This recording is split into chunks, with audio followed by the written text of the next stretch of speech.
What's up, guys? Welcome to another episode. We're back-to-back Convos on the Pedicab. This is episode 15 with my buddy Glenn Kasabian. Glenn is an amateur MMA fighter. He's a yoga teacher, and he is an activist. What else do we have, Glenn? Human being? He's a human being. Glenn is a human being. This is gonna be a fun podcast. You know, me and Glenn, we're both athletes. We're both, we both have semi-blue collar professions. We're both very involved in fitness. We both believe in wanting to have our voices heard. We might have different solutions for how to get things done, and we might have some ideas that overlap a little bit. But we're here to talk about that. We're gonna bridge that gap. So that I'm excited. Glenn, tell us a little bit about yourself. Oh, shit. What do you want to know? I mean, I moved here from the Northeast about 2 years ago. I lived in New Hampshire and Massachusetts. Grew up as a social sciences major in college. Worked in construction for years. Got into jiu-jitsu. Then moved here. I got extra into yoga. Became a yoga teacher. Loving Austin and growing through this crazy, crazy time of the coronavirus. Dude. Yes. It has been a very crazy time. I feel as though myself and almost a lot of people around me, they've either grown up. Well, here's my take on this, right? So I think that coronavirus has forced people to do either one of two things. It's forced people to really grow up, or it's caused people to break down. This is accurate. It was extremely crazy watching like the beginning, how everyone reacted. Like some people like just lost their shit, and like you were like, "Holy crap!" I'm really worried about some of my friends. And then other people that were like just kind of like passively in their lives, I've seen them grow and like flourish and like find their way to stand on their own feet. It's been a wild time. It's been months, so we've gone through phases. I mean, I've definitely taken on different identities in the last 6 months. We're all kind of settling into something new all the time. Dude, I was losing my shit in the beginning of it. And it's hard, yeah. I'm like, the economy is tanking. I can't make a living. I can't even I'm not able to work. I'm not able to work and make a living. Bills are still piling up. Like there's no plan in place. And then everything was happening so rapidly. I was losing my shit. And then they were telling us all to stay at home, and then people were just staying at home looking at social media, like on social media constantly. It was horrible. Spent all summer watching people get beat up by the cops on Twitter as I went to bed. It was like a live stream. And then somebody else was watching videos of people getting beaten up by protesters. Well, yeah, so that, like, you know what I mean? Or people were watching videos of small businesses fun. getting looted. Yeah. And people were, there was a lot of there's a lot of conflicting info that's coming out there, and it's pulling people apart. I think one of the best, I went after the first BLM protest, I deactivated my social media for like a couple months. Oh, yeah? You remember that? Yeah, I deactivated it. Yeah, that's right. How was that mentally for you? It was the best thing that ever happened to me. Like, I've come back like a much better, sharper, more clear-headed person. I wanted to run for city council. Well, I didn't want to run at all. It was literally the last thing I wanted to do, right? But you see the trajectory that we're heading on, right. And it's horrifying. And it's not necessarily about enacting change for me. It's more about stopping a horrifying change from happening, while also positively evolving with certain things that need to get fixed. Yeah. You gotta put that out there. So I reactivated my social media because I decided to run, and I had a plan in place, and I had a set of actionable ideas and solutions. And then while I was doing that, I came up with this idea to start this podcast called Convos on the Pedicab. And initially, the plan was going to be I was going to talk to people locally and pitch my candidacy and get hear perspectives about what's happening from a citywide standpoint to kind of like play a greater role in the election, right? But then this podcast just started really mushrooming very quickly. I started getting a lot of guests very quickly, and a lot of guests that I never thought I ever would have on my show. Yeah, and here we are. Here we are. And then I dropped out of the race because there's this guy named Casey Ramos who I literally just had an hour or so ago, like less than an hour ago, who is someone who I feel so comfortable representing me that I'm able to make a living and I get to focus on what I want to focus on and I feel represented and I get to still be active and have my voice heard while doing that. So that's been my journey throughout this. Yeah, that's great, man. I think that this has been a fun thing for you. I don't. What do you want? What do you want me to talk about? Like, so we got to talk about like how this has been affecting like all of us. Like that's the game plan. Yeah. Like, how is this affecting all of us?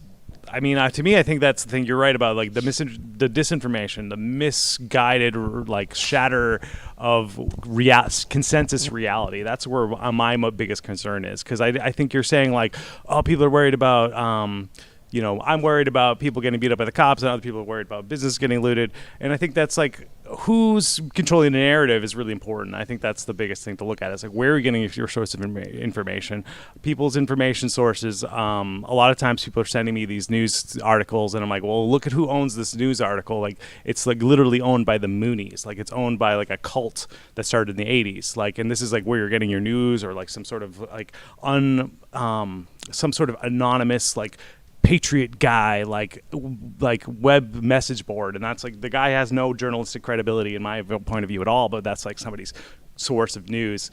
Of course there's the whole Q thing, which is share with that. To share me, the Q thing. very troubling. I haven't looked into it. Yeah. Why do you think Q is troubling, Glenn? Because I think that it's like it started off as like a big troll or something on 8chan, and then it became like bigger and bigger, and like people have very like, it's almost like kind of like feels like astrology for conspiracy theorists, where it's so vague and there's so scattershot that if you have your own pre-existing bias, you can lock into something that fits your narrative. And some of it's like true enough or based off truth, like truth adjacent, so that you can like apply all kinds of weight to little things and like just kind of take it off to another stratosphere. So I don't think it's dangerous, because I don't think there's anything. I feel like Q is like a silent protest against cannibals and sex offenders, is what I think it is. But I think the problem are actually. Can I explain to you sure. what the sure. Can I explain the and like I said, we were talking about this, and like we don't need to go too into conspiracies, right? Mm-hmm.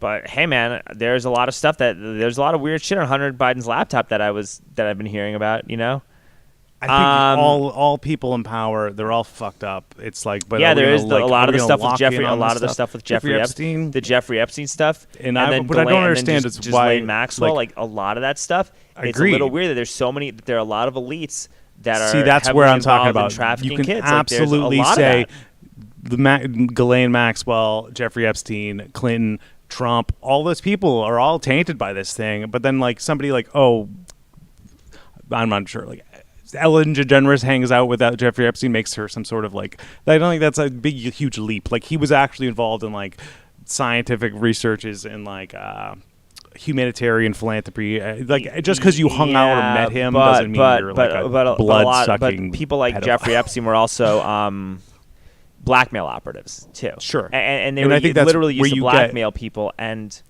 I think that's where you get like, okay, I agree with you. Definitely he's involved in some terrible things. There's definitely a lot of evil people, evil money. If you go to like certain places like the clubs, like even just like things that are out there in the open, like this club in New York, it was called like The Box, and they'd have all these like sex shows and people doing tons of coke, and it's all like the bankers and rich people. And like this is like Roman like hedonism for sure. But imagine what they do in the closed like secret spots where it's not public, where it's not people like going out to be socialites. Well, terrible things. You also look at how bad a lot of our officials are locally and nationally, and they do things that are just blatantly horrible for us. And I feel like there's no way that you'd be doing this stuff unless you were it's almost like our officials and our government officials are so bad at what they do that I would not be surprised me that the reason that they're doing it is because somebody's blackmailing them.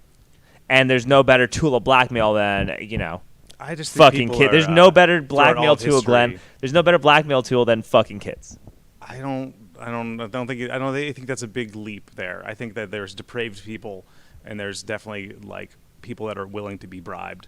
And anything in small government, I come from a small town where like all my neighbors had horses. Like, what? They had horses? Yeah, it was like Podunk, New Hampshire, right. and like you'll always hear things like in small town business, like people making backdoor deals and things like that. Corrupt politics has no necessity, doesn't require fucking kids to be corrupt politics.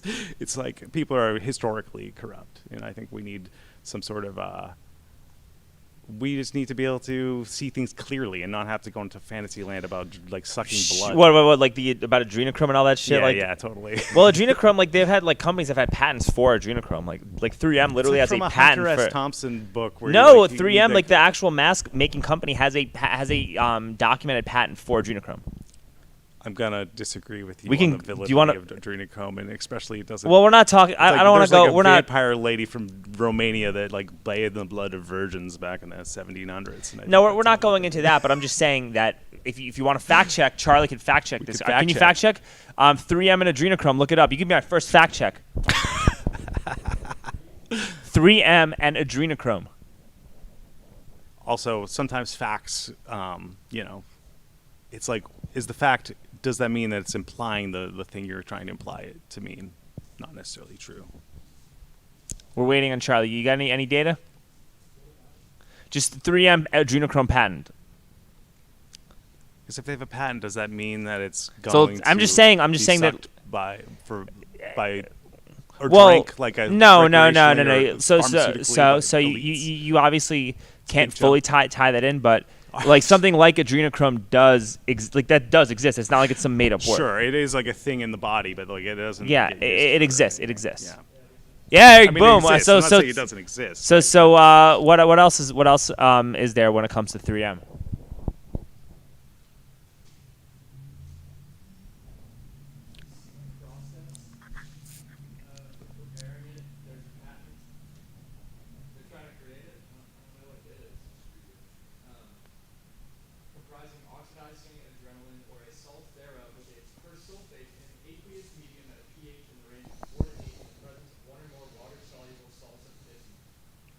You're gonna treat that like a mic drop? Like I don't see that. I don't see that being. Well, I'm just saying it exists, and private companies have patents for something. For something like that. That's like a anyway, huge let's get back on top. Let's get back on topic because I didn't invite you on this podcast to talk about adrenochrome and Hillary Clinton eating babies and all that. Like I did. That's not why we're here. Okay. But it does bring up about the point that when people are being told that they can't work, when people are under financial stress, when people are being told that they can't interact with their neighbors. Because of this virus, it leads people to go down certain rabbit holes, and that's what happens. So that's the internet. We got all kinds of distractions and not our normal distractions. No, and here's the other problem. Yeah. Here's my one criticism of the QAnon stuff. Yeah, and it's not that they're protesting pedophilia and stuff like that. Like that's fine. We should be protesting that, right? The criticism is that it creates passivity. Because there's a lot of stuff that like our governments are doing in terms of infringing upon our rights, in terms of destroying small business, in terms of creating corporatism, in terms of devaluing our currency, in terms of data harvesting, in terms of a lot of stuff that's happening.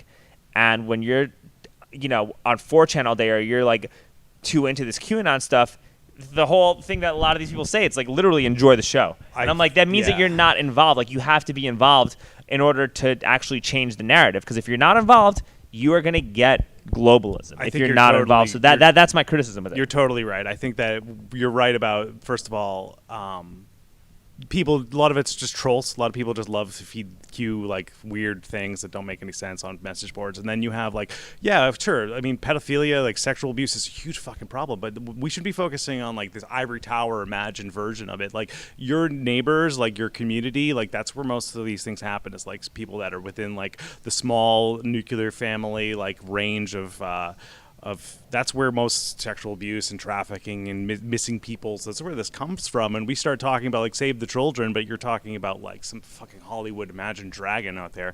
Like it's really gross and it's disingenuous. It's like we can really help our communities. We want to put all this effort into actually helping each other and connecting and like talking about we agree about saving our mental health, our small businesses, our our way of living. We want to save these things. We shouldn't be spinning out into like sitting around just like gnashing at keyboards and getting angry at imagining. But that's what these shutdowns do. And anybody who thought that this was not going to do that is an idiot.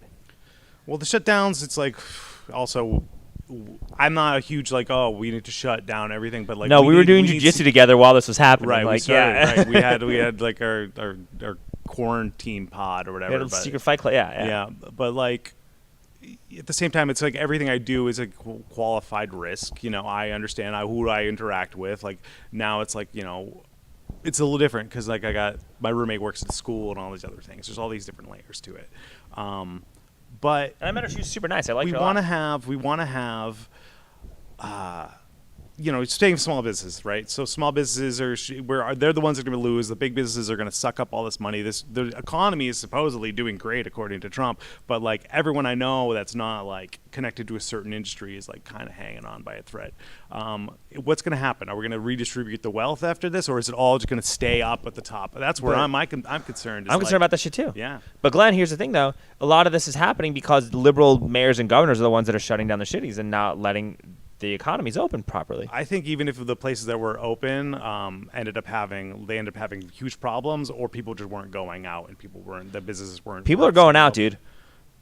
Certain areas, and then you have the major outbreaks. So it's like I'm telling you, downtown, people are going out. sure, but people are getting sick at a higher rate than ever in the United States right now, and other countries are having huge outbreaks. I mean, Yeah, and these we're other in this countries for the long also haul. shut down a lot harder and stricter than us, and them having these new outbreaks shows that the shutdowns didn't work anyway. Well, All it did was destroy their I think economy if for no reason. If we didn't shut down or have some sort of people wear masks, people learning to do things. I mean, are you like an anti-mask guy? Because like I think that there's a To me, time and a that's place where- for mask wearing and a time and a place for not wearing mask. And look, we're not wearing a mask. we're not wearing a mask. We're not wearing a in big mask. Open space. I'm making a judgment. We're like, making judgments. you know, We both take care of our health. We're not Yeah. like super high risk factors. And to be honest, man, like I've done almost no social distancing this entire pandemic, so I probably already got it and probably already have antibodies. I mean, this is all conjecture. It's all conjecture, right? Yeah. But I'm listening to people who are actually doctors and virologists and like people that are like, you know, like I don't know, Sam Harris isn't some bleeding heart liberal, but he's like super concerned about this. He talks about I listen to these people go deep onto it for hours, and I'm like pretty convinced that like yeah, we need to put some measures in and actually be like smart. And it's not the first time this has ever happened in the human history. Like the 1918 pandemic, we had the same kind of resistance to people wearing masks. We had a lot of people who were, you know, getting complacent, and then there was another uptick. I mean, we'll see when how this all washes out in the history. But I think that these things just have to take their course. Like I don't think you can stop it. Like it just these pandemics just take their course, and There's that's just what definitely happens. the government's one role the government has is to protect and to maintain order. And if we had a massive outbreak and a lot of these people dying and all these people get sick with like, also we don't know how this even works. It's not like something like cholera or smallpox where you get it and you're dead. It's like you get it and you're, you know, maybe you have like nerve damage. Maybe you have some sort of like cognitive problem for like a long time. All these strange things that are lingering that we're not even fully aware of yet. It's been only a few months. Have you like heard of anybody with cognitive problems? Yeah, it's like a brain fog kind of thing. Like almost people like as if they're kind of behind this veil. They're like not thinking clearly. I've had people that can't smell or taste. I've heard about things. that. I've heard about taste and smell. Fingers not working quite right. You know, it's like But an it gets better autoimmune though. disorder. But it gets better. I mean, maybe. You know, how long? 6 months with like getting your head fucked up. Like, No, I don't know. But I mean, like, it gets better within like once you're negative. Like, usually gets better. What I was gonna say though about this mask? No. Look. I'm not like a full blown like anti-mask person, but I think that prolonged mask wearing can have some adverse health effects also. I mean, you're a yoga teacher. Do you practice yoga with a mask on? I practice yoga outside or in a smaller, like limited capacity classroom. Yeah, so don't wear a mask. No. Yeah. All right. But. And I mean, I also think that like prolong and like, you know, look, when I had to do my paperwork, right, and I said this in my last episode to like my finance stuff for city council, when I had to do my campaign treasury stuff, and people were like in their office with their doors locked, wearing a mask with their doors locked in their own office. There's there's no reason for that. Like, or people wearing masks to drive their car. There's definitely a lot of that. A lot of people throwing shade at people that are wearing masks. And it's like whatever. People want to be. I don't jog with a mask on, right? I don't run. I don't ride my bike with a mask on. And I see people, and I wonder they're running by me. You know, 6-pack abs, no shirt, mask. No, I don't see anybody with 6-pack abs with a mask on. I've seen this, and I'm like wondering if like, are they judging me for not wearing a mask? And I also like, I can't worry too much about it. Like at a certain point, like we're worried about all these things. I got to just do what's right and try to like.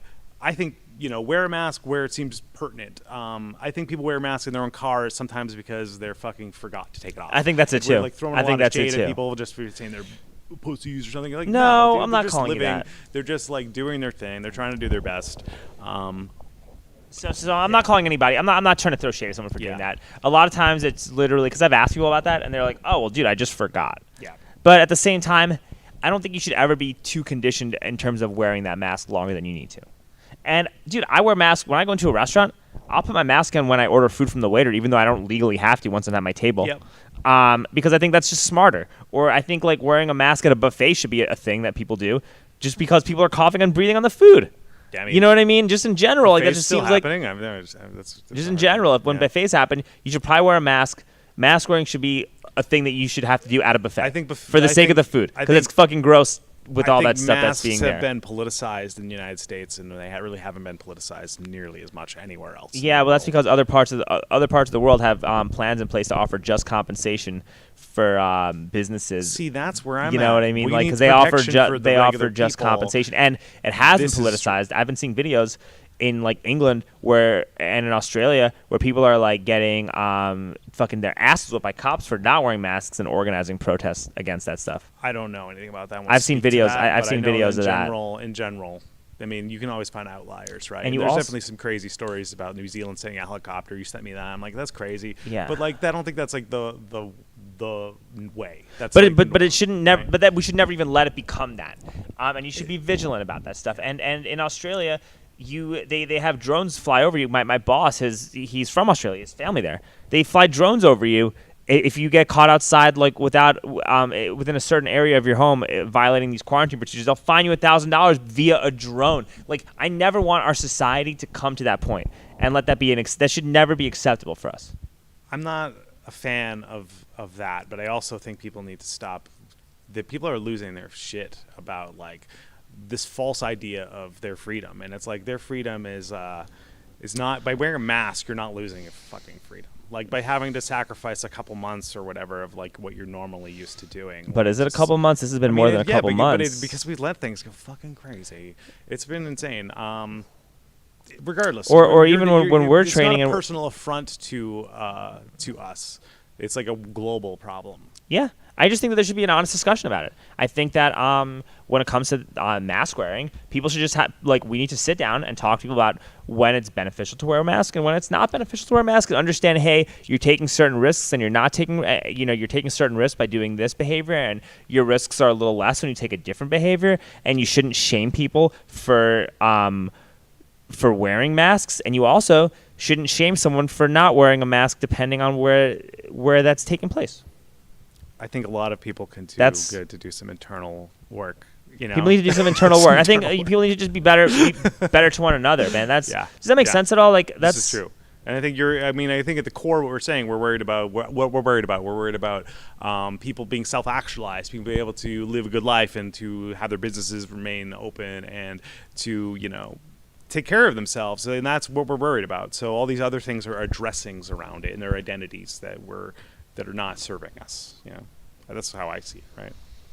Yeah, I see that too. What were we talking about? We were talking about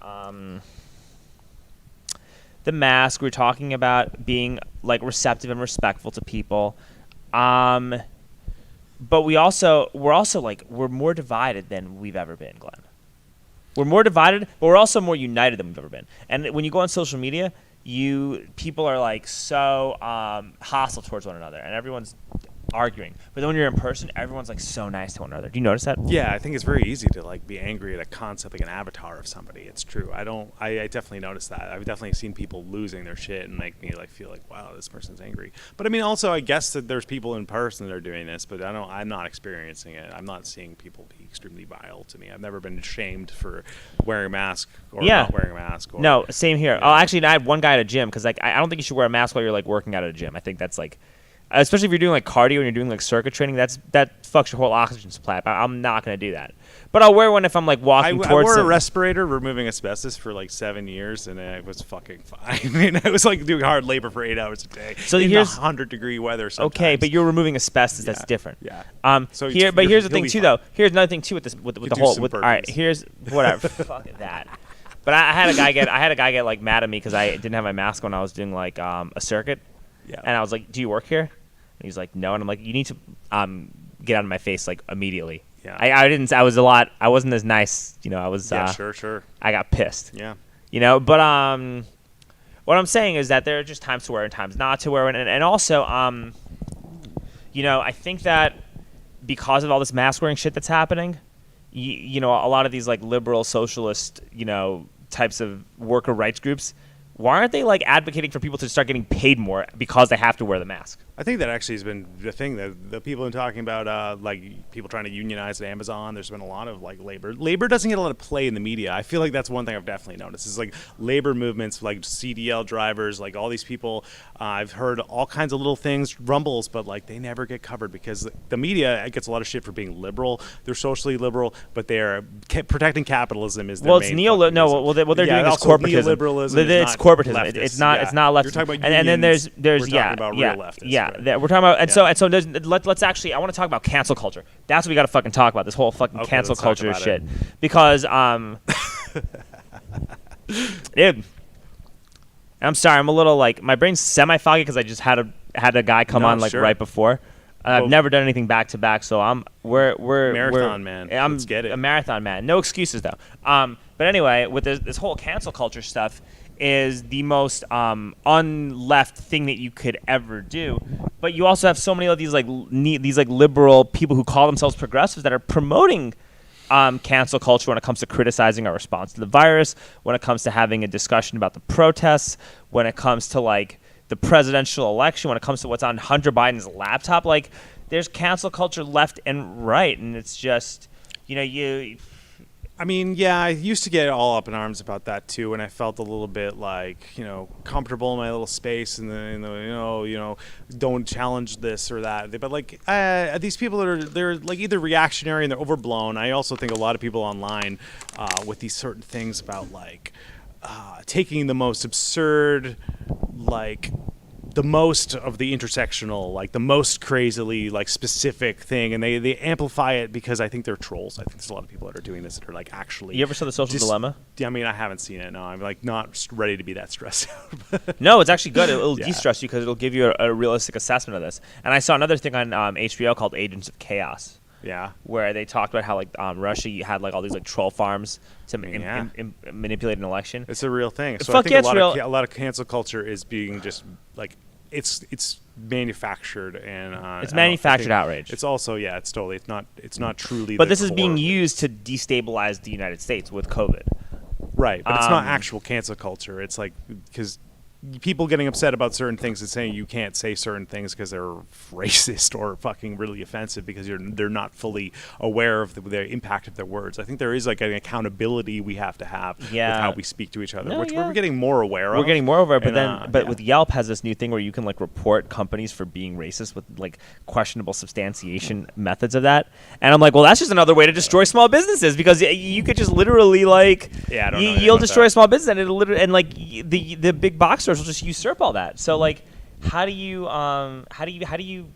become more tolerant while not making so that these while not using social justice to like enhance Here's another corporatism? thing. Like, how many people have I sat around that talk about, I fucking hate Jeff Bezos. He's got all these things. They don't pay Amazon workers. They're exploiting all these people. And they're going to sit there over drinks and talk to me about how they hate Jeff Bezos. And then I go over to their house and a pile of Amazon boxes there. And it's like acting, that's what we really need to, talk about internal work, is like acting in accordance with our actual beliefs is a really important thing. And we don't have to do it all. We're not going to be perfect because we do live in this society and we have to fucking find our way to do it. But like, why can't we as a culture kind of get a little bit more accountable to like, hey, Dude, this is less cognitive dissonance. Bro, my girlfriend's stepdad is pretty bad about that. Yeah, he loves You know Donald him. like he loves Donald Trump, right? Uh-huh. And I'm just like, and he's got this he has an Alexa in his house, Mm-hmm. and I'm just like, why do you have why is communist China listening to us right now, Carrie?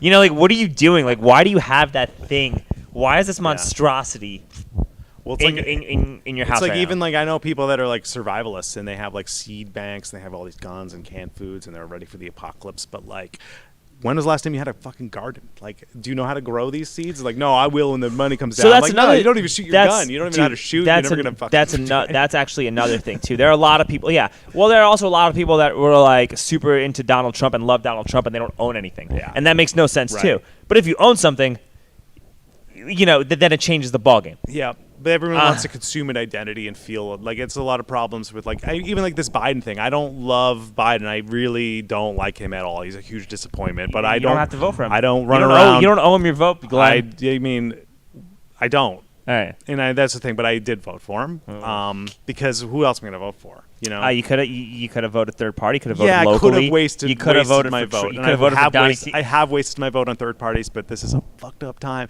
and I think that's the thing.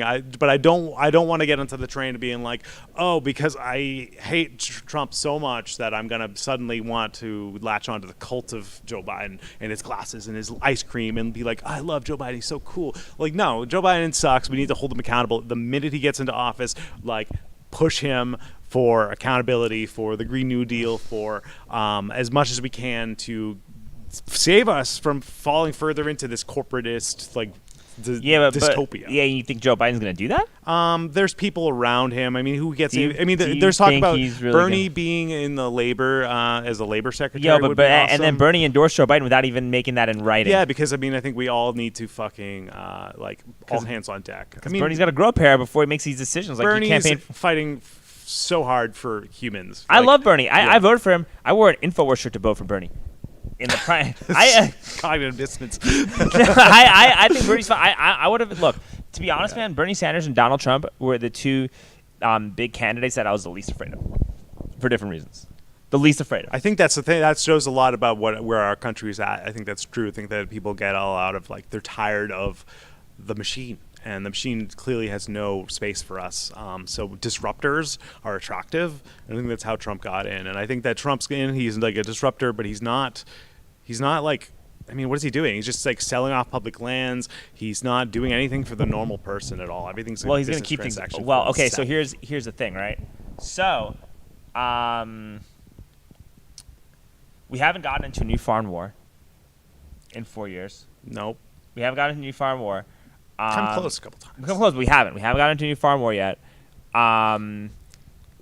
He's signed off on like a lot of criminal justice reform stuff that Obama didn't do. Sure, there's a few things. There's that, some stuff he's done. I would say even being tough on China in a little being bit tough on is something China I've is given good. a lot of Yeah, credit being for. tough on China is good, and I think that we need to continue the pattern of being tough on China, especially with COVID, and especially with what they do to intellectual property, with how China is in terms of violating every single environmental rule known to man. When it comes to how they build things, when it comes to like how they pay their workers, like, you know, if you really care about progressivism, you don't want jobs being outsourced to a country that pays people slave laborers to make your iPhone. No, right? but That's also kind of a problem that's with cognitive capitalism in dissonance. general. That's cognitive On dissonance my way too. over here, I read an article about Thailand and like Costco and all these big companies where they have like coconut products that were like being farmed by monkeys. Yeah. And now they're like banning this product because it was like found to be farmed by monkeys that were kept in a cage and then worked, and they could produce more coconut product than like children by like 100%. So fuck? like the children that used to work for them, and that's what the problem with capitalism, right? Like we talk about like China and like all this stuff, but like who benefits from China's cheap labor and environmental? They're doing it because they need to sell us things, and because Yeah, but let's talk about cognitive way dissonance. too much. Let's talk about cognitive dissonance. You talked about it from the right. Let's talk about it from the left. Let's talk about the guy who takes an Uber to Starbucks to tweet on his iPhone about how much he hates capitalism. I mean, that's also cognitive dissonance too, though, Glenn. Like, sure, but that's like a lot smaller than the entire industry I behind it. Like, yeah, I mean, a lot of people all like have that, cell though, phones, dude. right? We all Like, got we all cell have phones. cell phones, and it's fucked up the way that those like things are mined and created. But like, that's like not.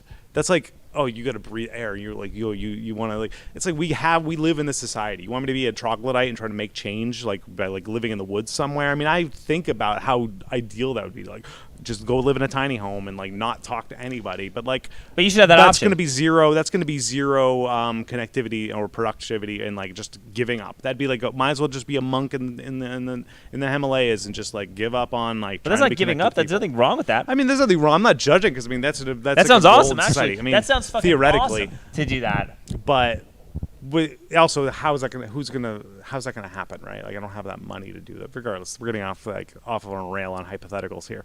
But how can someone make change if there's gonna totally be like that's a cognitive dissonance that you have to make some sacrifices in your life. Like, I have to drive a car that uses fossil fuels, and like what I want to see is a future where we're moving away from it. But then here's another thing too, right? And it's that if you're going to get a Green Deal, you got to pay the people who work in terms of building the solar panels and planting trees and facilitating renewable energy. You got to pay them the same that you're going to pay the oil field workers.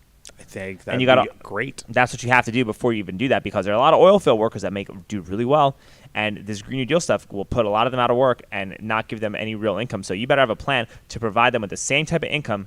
I think that is important. Yeah. I think that that's why the New Deal. I mean, the New Deal was created in order to give a bunch of people jobs after like the Great Depression and get people like to go blow dynamite in the side of mountains to create highways. And they built like it made America what it is. It's like what made America great was truly the like public money that went into developing. You also need affordable electric vehicles too.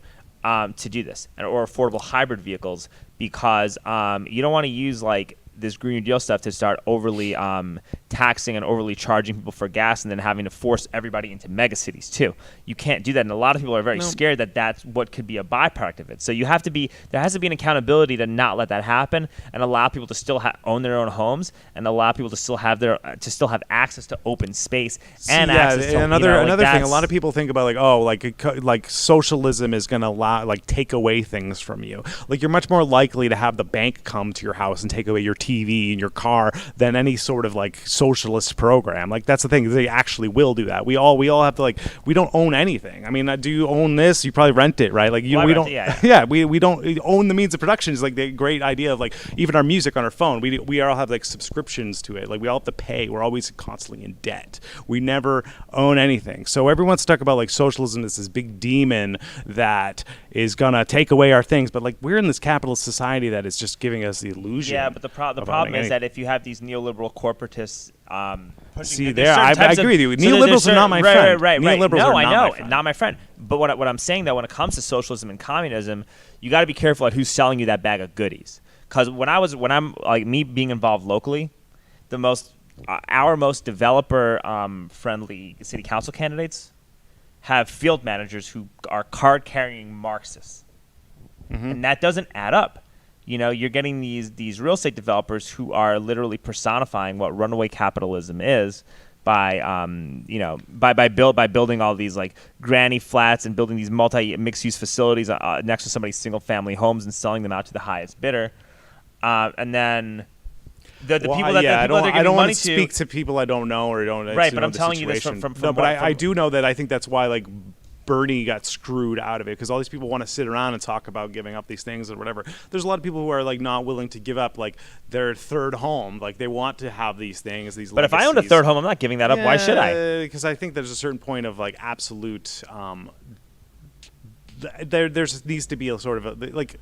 Do you think there should be billionaires? I mean, that's, I guess, one of the easy ones. Like, well, I think straw man questions.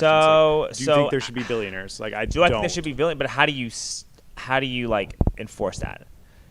Restructuring society. But how do you do that? How do you do that without just creating mega billionaires too? Like they're always going to be billionaires no matter what. I think we always think things are. I mean, I personally realized I used to have a lot of pressure and getting full of existential dread when I was a young activist in college and all these things. And then I was like, when I came recently to the realization that I don't need to see this happen in my lifetime. Like, it's not going to. Like, we're not going to see the fall of capitalism in my life. Because I don't care about that. But in the long term, it's like pushing things forward towards a better reality for the future. Sure, but and to actually preserve a future. Okay, well, all right, look, I'm going to be honest about this. Do I think about, should there be billionaires? I don't care. As long as I'm comfortable, as long as I can make a living, as long as I can invest, as long as I can one day have a family and my friends can have a family, which is what I want to. Don't care if you're a billionaire. Good for you. You made $1 billion. You're a freaking beast. Good job. Way to go. Provide people with some resources to get to or knowledge to get to your level.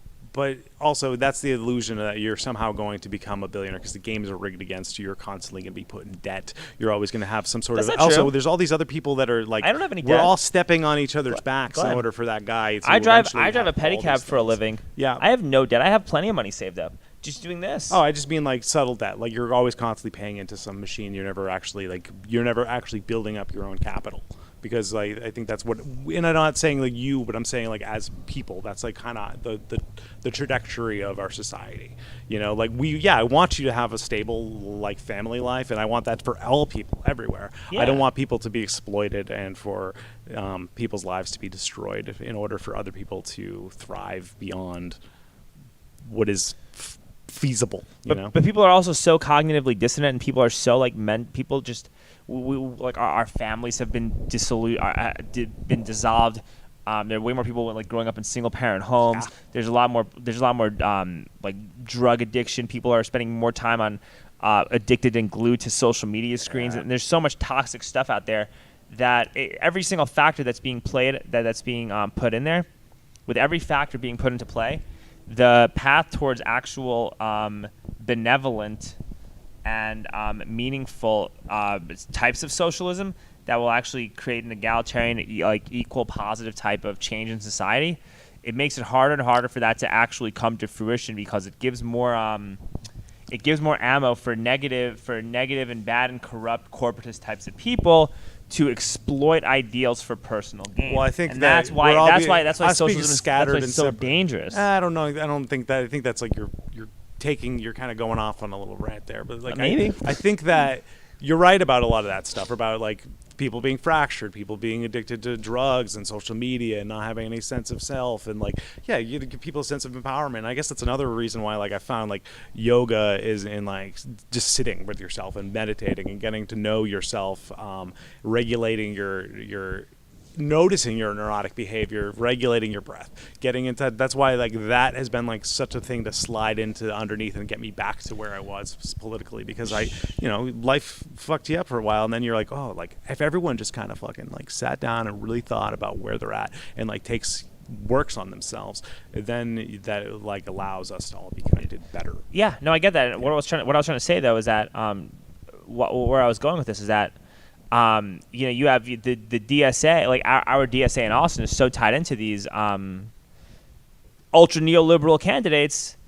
So of course I don't like trust the idea of communism because of who's pitching it, or socialism because of who's pitching it. Honestly, I don't think that we even have like a real true like true left movement right exactly. now. So if that's going to be the case, then I don't want it at all. What if I've it's been not saying, genuine, like if what it I've wasn't kinda like an come to Andrew terms Yang with or a is, like, real, well, or that's what I'm saying, right? We have some things that are coming out because I think that there's been like what happens with now like the Zoomer generation, like a lot of the people that are like a little bit more we're getting access through the cracks because the big gatekeepers of information, CNN, they're not going to put these people on as like the torchbearers, but we're getting the younger generation starting to be a little smarter and kind of talk about the Andrew Yangs and the AOCs and like people that are out I don't know about AOC though. Yeah, I just out of whatever. You did might have personal AOC problems no with that. AOC decided that she didn't want to help Bernie Sanders after Joe Rogan endorsed her.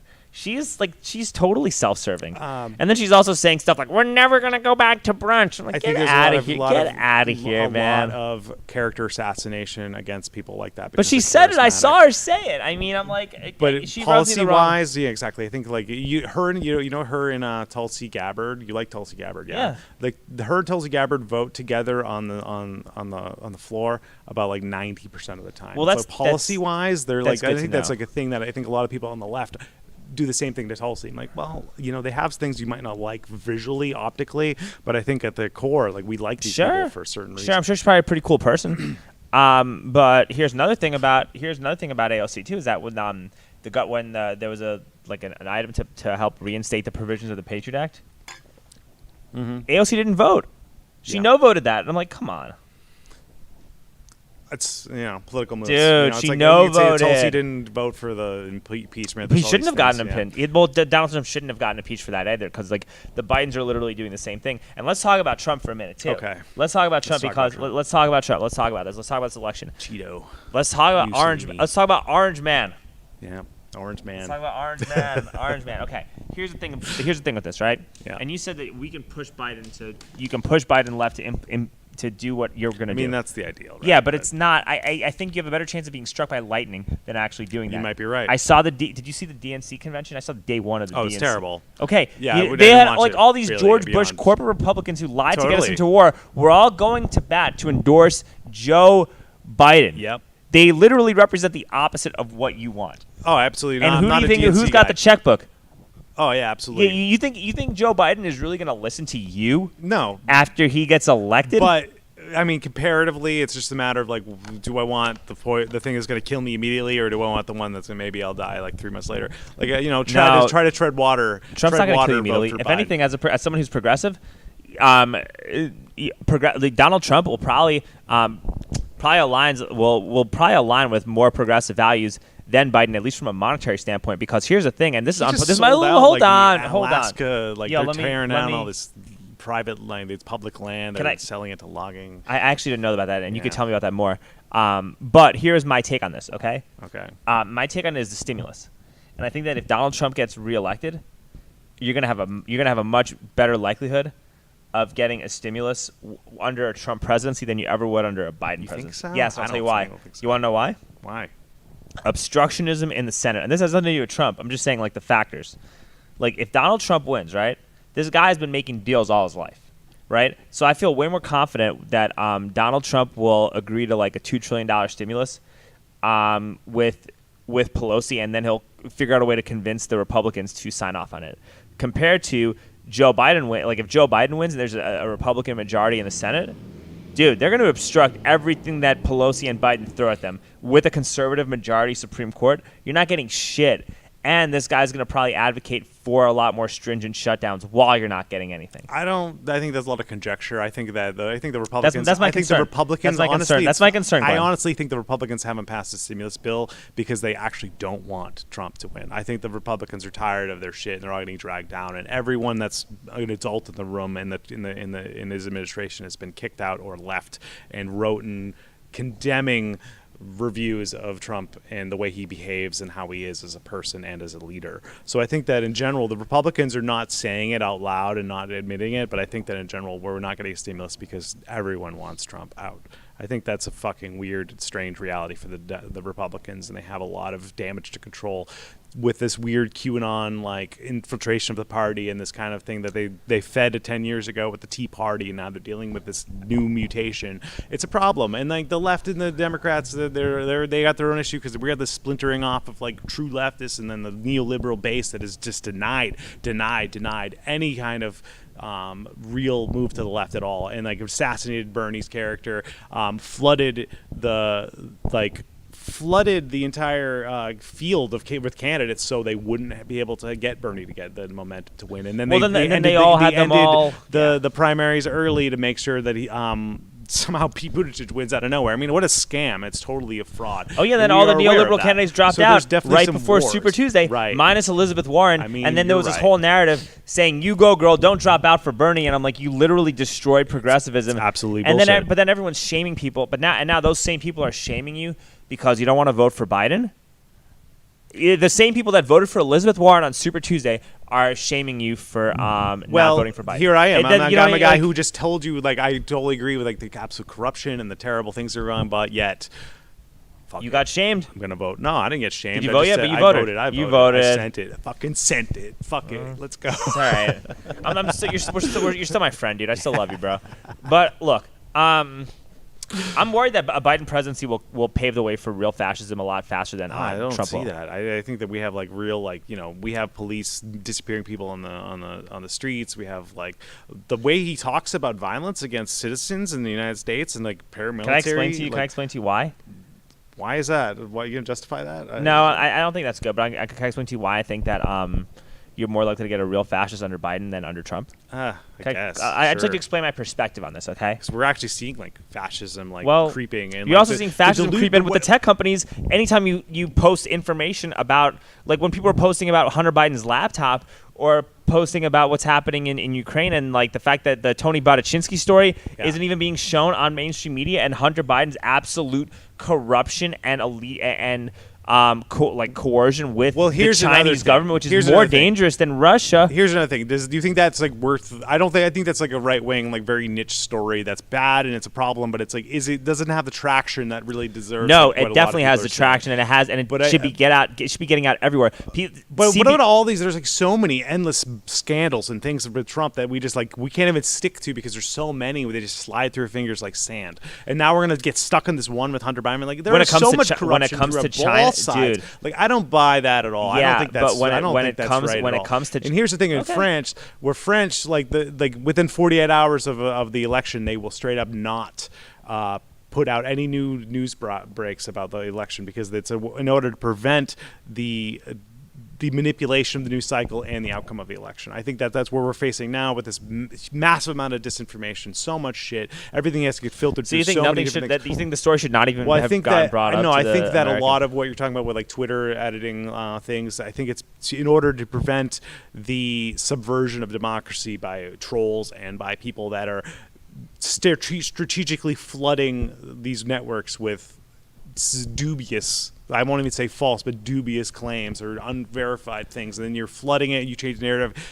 But people flood the internet with stop dubious talking claims about. It's like people in some quarters will stop talking about the debate flaming out for Trump and start talking about this Hunter Biden thing, and it changes the narrative. And I think that's what we're having. It's like this delusion of reality, right? This kind of like hyper lying. There's so much lying that. But Biden also flamed out the last debate. Yeah, I mean, with the fracking shit, he yeah, fucked. I mean, you know why? bad. You know why he flamed out with that? Because with Joe Biden, even in the first debate, you don't know where he stands. At least with Donald Trump, you know where he stands. With Joe Biden, he's like, when he's on CNN, he wants to ban fracking. When Donald Trump asks him a question, then we're not banning fracking. Like this guy has no character. He stands for nothing, and that should scare you more than anything. They're running this really shitty campaign where they're, like I said, they're not going left at all. They're trying to get you. You made a great point about like they're trying to pull on all these like right wings. They want to just be like the most centrist, but it's not the time for centrist namby-pamby bullshit.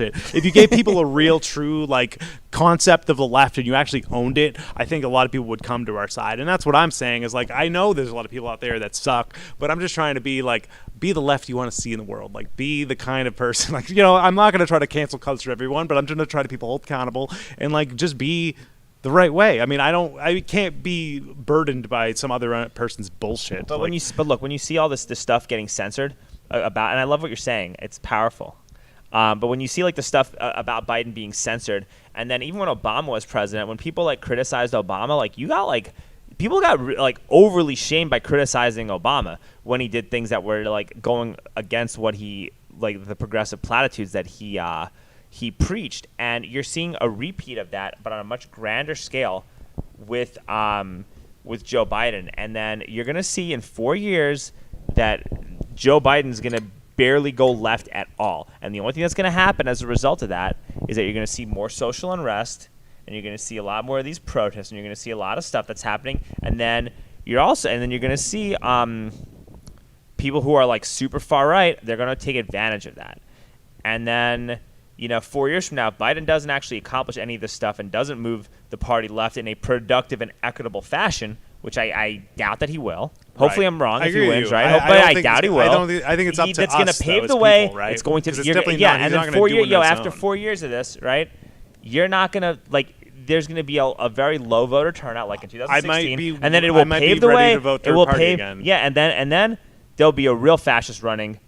And I'm worried shit! And then there'll be a real fascist running. Whereas if Trump, fascist running with more tact, which is a real threat. That's way scarier. You're going to get a real fascist, and what you think Donald Trump's going to disappear if he loses? He said he's going to. I don't know what's gonna happen to him. No, he's not. He's going to start his own media. There's a USA Today article about it. He's going to start his own media company. He's going to still do that's rallies. What he wanted to do originally. He's going to blow up, and all the Trumpism stuff is going to be even more magnified.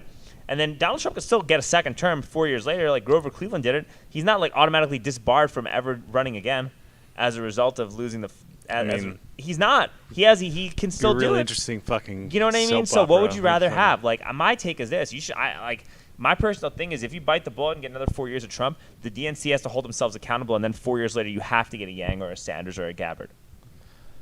Well, that's why it's not over. If we lose this, you know what I mean? That's my take on it. Like you gotta hold these people accountable. It's like voluntarily choosing to be in an abusive relationship with this whole fucking DNC stuff. Yeah, it doesn't stop. But I don't want some sort of like fucking like more bitter pill now or something like that kind of concept. I don't know. I think we're going in a real bad direction, and things have gotten really, really fucking terrible for a lot of people. The amount of violence like against like minorities and trans people has gone way up because of the way that Trump speaks. I think that's really the biggest thing with like Trump. Like regardless of his policies, and there are a lot of problems with his policy, especially environmentally, but like he, the commander chief is also like the bedtime storyteller in chief, and like that was one thing that Obama did really well is like Obama used to be like able to speak to people that didn't really get to be spoken to directly, and he was very charming and he was nice, and he might have killed people with drones and did all kinds of fucked up things, but he still like was a unifier and it kind of progressed the narrative for a lot of people. And I think Trump sends things way back. Trump like is inflammatory and increases, like he gets people to feel comfortable being violent and going really dark, and there's like violence being perpetuated against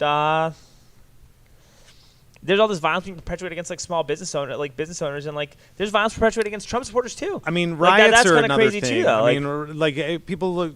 It's like riots are like, as they say, the voice of the unheard. Right? Yeah, that was one of my one of my guests said that. But there's also like, hey, what time is it? 7:10. All right, let's wrap up. I think we talked about pretty much what we wanted to talk about. This is right? fun. Yeah, this is really fun, man. Let's wrap up with this, man. There's a time and because especially with all the shit that's happening in Philadelphia, there's a time and a place to loot and riot. And there's a time and a place not to. If your government is not providing you with, if your government's like telling you that you can't work or operate your own business, right, and then you can't eat because of that, and you loot a grocery store so you can eat, hey, man, I get it. If your government, if you're not able to get like quality healthcare or quality affordable healthcare, and your spouse needs some like life-saving medication at a pharmacy, and you got to loot to go get it, okay, go get it. But if you're gonna just loot and start stealing big screen TVs and go into somebody's small business, I don't think that's fair. Throw a Molotov cocktail. That's fair. You're a fucking asshole. Dude. People are acting out of anxiety and to also like to take a massive group of people and all the different moving parts of that and to hone in on a narrative of somebody who said, "Fuck it, this whole thing's out of there. I'm gonna get mine." Like you're talking about people there. These people aren't writing because of like. Also they're not sitting around reading theory. They're like fucking just trying to live their life, and they're getting stopped like 20 times in like 5 years of being an adult by the police and harassed and worried that every time they're either going to get fucking killed or put away on a small petty crime or some bullshit. I mean, we've all committed small crimes, but imagine like being in real threat of being stopped by a cop and having your life ruined over all of them. Yeah, dude. But that doesn't give that doesn't give anybody the right to go start stealing. No, but it's TV. like it's like an oppressive thing, and I think that creating a culture, and I'm not going to tell somebody that they shouldn't feel so fucking oppressed. I think listening to them and hearing them and being like, that's why you got to bridge gaps and like, look, I think our policing to be reformed. I think we got to require jiu-jitsu training. You should be at least a blue belt to be a cop. I think Austin making moves for that. They've made a lot of news nationally for that defund shit was that was a dumb. They did it totally wrong, man. Oh fuck, maybe we shouldn't wrap up just yet. They did this wrong. They defunded wrong, bro. They fucked up. How so? They took $170 million away from our budget and gave nothing to the small businesses. They give nothing. Think it should have been done. What do you mean to small look? Okay, businesses? so if they were to reallocate money from our police department, which we spend a lot of money on policing, right? Yeah. I'm not like mad about that, so to speak. Okay. But if you're gonna do that, and you're gonna take that type of money away from our budget, our small businesses, our local economy is dying right now because of these COVID restrictions. If they had just given that money to like our bars and our music venues to sustain I think them, that's a big thing. I would have been like, fuck right. yeah, that's awesome. But let's do that, and nobody would be angry about that except for a few right-wing nuts. But I think that defunding the police and reallocating money is a thing, but that it's good. Fine, they reallocated it to the wrong. They didn't reallocate it to anything though. But to reallocate it to like, I think that the bars like Save Our Stages, that whole movement, I think that's really important. I think that has to happen because you cannot reopen. And also I'm really concerned. I am concerned they're going to reopen all these places and like the places with character are going to close, and we're going to end up with a bunch of House of Blues owned, or Saudi owned, like Saudi Arabia, just like a bunch of people, investors from there, just owned a bunch of C3. They bought a bunch of like the C3 events organization. So like we're getting a lot of foreign money and people that are like. That's hard. We got to do whatever the hell it takes to stop that from happening. And we had a golden opportunity. Right. We had a golden opportunity with how we defunded APD to do that, and we chose not to. So that's my biggest concern. I'm not going to say like the defunding the police was a bad move because of how we did it was bad. How we defunded was bad. And you're taking cadet classes away when we're the fastest growing city in America, and they have all this camping, all this urban camping shit, which while Austin is very safe, the conditions in place are definitely going to set things up to change that in a way that's a lot worse. Look, man, I'm downtown. I see a lot of homeless people like with tents and shit, right? It's crazy. Okay. That's the whole thing. It's bad. Yeah. Okay? And a lot of these people, they have drug problems, dude. A lot of them there's a lot of people with drug problems. And, dude, this is a drug dealer's wet dream, Glenn. If I sold crack for a living, if I sold meth for a living, if I was a drug dealer, this is where I want to go. You have clients right there. You have clients that are like literally right there. You got a defunded police department, so they're probably less likely to actually respond to anything that's happening. It's an interesting and hold on. Sure. And but I just don't. And then think that's a true narrative. I think it's a risk that it's a concern that we should be thinking about that we're not thinking about. And then you're gonna have other rival drug dealers and rival gangs that could be coming in and having fights over this type of turf, and that's something we should be aware of. Glenn. I don't think that the homeless population's drug habit is going to cause a gang war in Austin, Texas. I'm saying it could definitely create certain conditions that we do not have in Austin that we should never have in Austin. Yeah, I think that's a bit of a. You think it's a stretch? A little bit of a leap. Well, I hope it's a leap. I don't want to be right about this. You know what I mean? I just think that these are concerns that we should address and we should think about when you make these decisions, and you should be thinking into the future instead of just reading the Guardian and saying, yeah, it's a great idea, man. Yeah. Like that's my take on it, dude. Like, okay. I think there's got to be respect. You got to just look at it from multiple perspectives. And listen, man, like I got a lot of right-wing friends, when I tell them, hey, man, Austin's still very safe and we're still okay right now. It's not, we're still one of the safest big cities in the country, but for how much longer? I don't know. I don't see any real direction, because I was a little concerned when I started seeing all the homeless like on Cesar Chavez, like by the park and where. I most of them are cool. It's like, most of them are cool. It's like, what is happening? This is crazy. It was like an intense visual, and and I think it's strange when people hold like hate on the homeless people for just existing. Well, but they're being weaponized, and it's not your fault. But the city's weaponizing these people to expedite gentrification. Yeah, I think you're right about that. They're weaponizing them to expedite gentrification. So there's a lot of that. And when it comes to this defund APD stuff, they did it. Here's another reason why they fucked up too. It's because the way they did it is just gonna get overturned by the state anyway. It was just a big show of nothing. I don't know. I think Abbott's throwing that shade, but I don't think he's gonna be able to pull that off. Yeah, he will. I don't know. With the legislator, of course he will. We'll see. How much? I think Austin's like defund the police has like made a lot of national news. It seems to have some really good, could possibly be like a flagship example. Yeah, I hope not. I had a friend that got fucking pistol up and robbed pedicabbing like a few weeks ago. Yeah, I mean, petty crime and things like that are gonna happen. That very rarely happens, and they also cut their forensics budget when it comes to that. Like that puts people like myself at risk, man. Like if they're not careful, honestly, I'm just saying that puts people like myself at risk, dude. That wouldn't be going to track that guy down. That still puts people like myself. That still puts people. That's not really what the cops get. That still puts people like myself at risk, and it's something that I got to be wary of more so than I would have thought, man. Like, you know what I mean? I agree with you, but I don't think the police actually have anything to do with that. Hey, look, 2 years ago, I would have not given a shit about any of this stuff. I would have been fine with it. Yeah. But now that we have this pandemic, we have all these businesses that are shutting down. We have a city that's literally turning its back on an industry that makes up the lifeblood of the city that's dying in front of us. Dude, it changes how people view things. This is my take is that this whole thing is going to create a very serious right-wing backlash. I don't know. We'll see. Hey, before we go, what's your take? What's your hot take? Who's taking the election home? What do you think's gonna happen? I'm thinking blue wave, baby. No, we're not talking about what you want. What do you think? No, I really do. I do not see how Trump could have handled this pandemic worse and to have created such a terrible atmosphere. And I think his mojo's gone.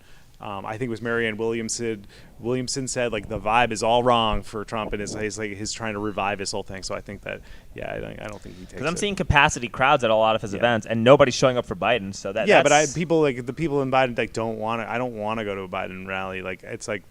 You think the hatred for Trump outweighs the lack of enthusiasm for Biden? Is what you're saying? Does the hatred for? And I think that a lot of people are not even thinking about things as nearly as in depth as me and you. So like Biden doing this whole wishy-washy vanilla wafer like campaign is going to appeal to a lot of different generation people that have a whole different taste and desire, and I think that it's going to maybe. But if you work in energy, which a lot of these swing states are big in energy, he may have cost himself that. I don't know. We'll see. We'll see what happens. Either way, the moral of the story is that no matter who becomes president, you have to be extremely involved locally and in your community, no matter what. That's the big takeaway, no matter who wins, because your own freedoms depend upon your involvement in yourself and in your neighborhood and where you are. Absolutely. So all right, let's wrap it up, dude. Yeah. All right. Thank you. Okay.